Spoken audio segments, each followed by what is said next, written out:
उम्र से बड़े लोग छोटे को गलत साबित करने के लिए अपने बड़े होने का सहारा लेते हैं।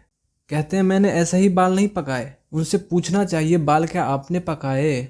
आपके चाहने से क्या ये नहीं पकेगा? आप कुछ करो या ना करो, बाल तो पकेंगे ही। इसमें आपका रोल कहाँ है? और ऐसा कहकर आप ये कहना चाहते हैं कि जो बड़ा हो गया वही समझदार भी है, भले उसमें बुद्धि का स्तर किसी 10 साल के बच्चे से भी कम हो।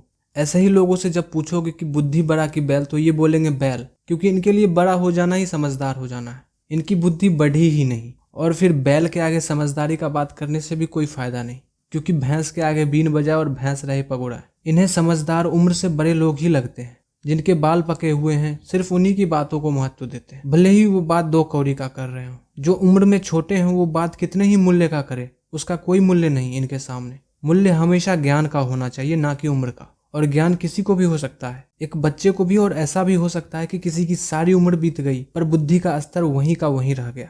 ऐसे ऐसे व्यक्तित्व हुए हैं जिनका कोई खास उम्र नहीं था, जब वो करके दिखाए जो किसी आम बूढ़े से नहीं हो सकता। मैं कुछ लोगों के नाम गिनाता हूँ। अष्टावक्र, बहुत कम उम्र में ही वो ज्ञान को पा गए। आचार्य शंकर, उनका 32 की उम्र में ही देहांत हो गया, और वो अपने बहुत छोटी सी उम्र से ही बहुत ज्ञानी थे, और उनके दिए हुए शास्त्र को कोई बूढ़ा भी सरलता से नहीं समझ सकता। भगत सिंह 22-23 साल की उम्र में ही अपने सूझबूझ से पूरे देश में क्रांति ला दी थी। और बहुत से नाम हैं जिनमें कितने ही क्रांतिकारी और कितने ही आध्यात्मिक गुरु और बहुत सारे अलग अलग क्षेत्र के बहुत सारे लोग हैं। तो बुद्धि का स्तर किसी का क्या है ये उम्र देखकर अंदाजा नहीं लगाना चाहिए। कहते हैं ना कि नेवर जज a book by its cover. तो बुद्धि बड़ा या बैल?